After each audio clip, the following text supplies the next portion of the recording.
हमारी भारतीय वैदिक सनातन संस्कृति में सभी त्योहारों के पीछे अध्यात्म और विज्ञान तो जुड़ा होता ही है, साथ में दार्शनिक महत्व भी होता है। हर त्योहार एक संदेश देता है। इनमें होली भी एक त्योहार है जो एक लौकिक पर्व है। वैसे तो हम सभी जानते हैं कि हम होली क्यों मनाते हैं, फिर भी इसकी कथा को संक्षिप्त में समझे तो वैदिक पुराणों के अनुसार कश्यप ऋषि की पत्नी दिति की संतानें दैत्य कहलाई, जिनमें मुख्य हिरण्याक्ष, हिरण्यकशिपु, होलिका कही गई, जिसमें हिरण्याक्ष का वराह अवतार में भगवान विष्णु ने वध कर दिया था, जिसके कारण हिरण्यकशिपु को भगवान श्री हरि विष्णु से बैर था, जिससे वो विष्णु पूजन का विरोधी था। अब हिरण्यकशिपु की पत्नी कयाधु का पुत्र प्रहलाद, जो विष्णु भक्त था, जिसे जलाने के लिए अपनी बहन होलिका से सहायता ली, जिसके पास एक ऐसी चादर थी जिसे ओढ़ लिया जाए तो वो अग्नि में नहीं जलाती थी। ऐसी शॉल को ओढ़कर होलिका ने प्रहलाद को गोद में बिठाकर अग्नि में बैठ गई, किंतु अग्नि ने होलिका को ही जला दिया। प्रहलाद उसी शॉल के कारण बच गया। यही कथा हम सभी जानते हैं और इसीलिए भक्त प्रहलाद की भक्ति को होली के दिन हम सभी त्योहार के रूप में मनाते हैं। अब इस कथा के पीछे के संदेश को समझे तो अगर हिरण्यकशिपु, भक्त प्रहलाद और होलिका इसे हमारे अंदर खोजे तो हिरण्यकशिपु हमारे अंदर का मिथ्या अभिमान है, जो हमारे अंदर के विकार है।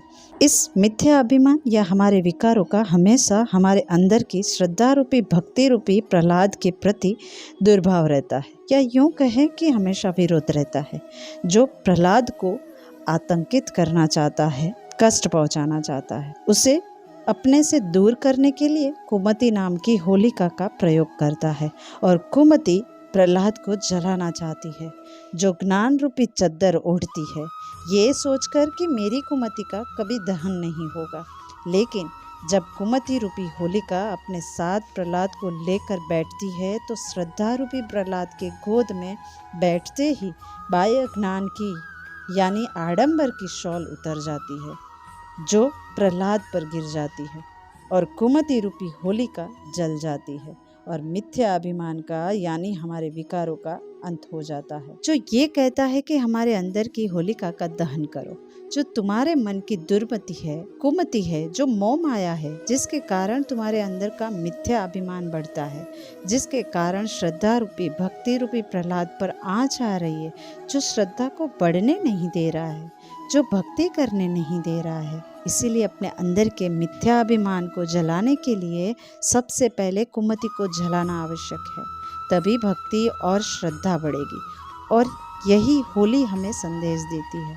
और इस होलिका को जलाने के लिए ईंधन रूपी इक्षण की ज़रूरत है, आत्म मंथन की ज़रूरत है, तभी ज्ञान रूपी अग्नि प्रकट होगी, जो होलिका का दहन कर देगी।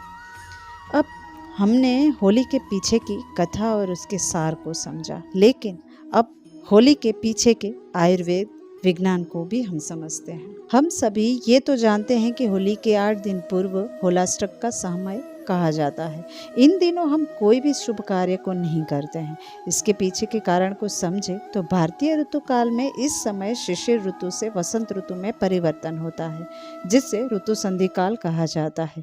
इस ऋतु संधि काल में वातावरण में विषाणु का संक्रमण ज़्यादा होता है, जिससे बीमारियां ज़्यादा होती है। इसीलिए इस समय खान पान पर ज़्यादा ध्यान रखा जाता है और यही कारण है कि होलिका दहन में हम ऐसी लकड़ियां, गाय के कंडों के साथ कपूर का इस्तेमाल करके होलिका दहन करते हैं, जिसे आयुर्वेद में धूम चिकित्सा कहा जाता है, जिसमें प्राकृतिक धुएं के कारण वातावरण की शुद्धि हो सके और जिससे हमारा कफ दोष भी शांत हो सके। इसीलिए होली के समय उसके आसपास प्रदक्षिणा करते हैं। यही कारण है कि इन दिनों खजूर, कच्ची धानी खाने का विधान मिलता है, जिससे कफ संतुलित रहे। अब ये तो रहा आयुर्वेद का विज्ञान, जिस कारण हम होली का दहन करते हैं। ऐसे ही हमारे सभी पर्व हमारी संस्कृति है, हमारी पहचान है, जिसमें हमें लोक परंपराओं और हमारी सनातन संस्कृति का ज्ञान प्राप्त होता है, जो हमें एक दूसरे से जोड़ता है, जो हमें खुद को पहचानने का अवसर देता है। इसीलिए ये लौकिक पर्व हम मिलकर मनाते हैं और होलिका दहन के दूसरे दिन हम धुलेटी पर्व भी मनाते हैं, जिसे रंगों का पर्व भी कहते हैं, जो वसंतोत्सव के आगमन का प्रतीक है, जो संकेत है ज्ञान के प्रकट होने के बाद आनंदमय स्थिति का, जो कहता है जब श्रद्धा रूपी भक्ति बढ़ती है तो मन अपने आप रंगों से भर जाता है, जो कहता है परमात्मा की भक्ति कर लोगे तो जीवन रंगों से भर जाएगा, सब रंग एक हो जाते हैं। तो यही होली का पर्व है, जो वातावरण, घर, स्वास्थ्य और स्वयं की शुद्धि का पर्व है। लेकिन आज होलिका दहन और रंग पंचमी जिस प्रकार से मनाए जा रहे हैं, उससे हमारे स्वास्थ्य का नुकसान हो रहा है, वातावरण का नुकसान हो रहा है। इसीलिए होलिका दहन में ज़्यादा से ज़्यादा प्राकृतिक चीज़ों का इस्तेमाल करें और गुलाल से, फूलों के रंगों से, प्राकृतिक रंगों से इस पर्व को मनाइए। तभी इस पर्व को मनाने का सही अर्थ होगा, क्योंकि होली प्रेम का पर्व है, भक्ति का पर्व है। मन से दूसरों के प्रति हीन भावना को छोड़कर अपने आप को बदलने का पर्व है। तभी हमारी सनातन संस्कृति का सम्मान होगा और यही वास्तविक होली होगी। धन्यवाद। अस्तु।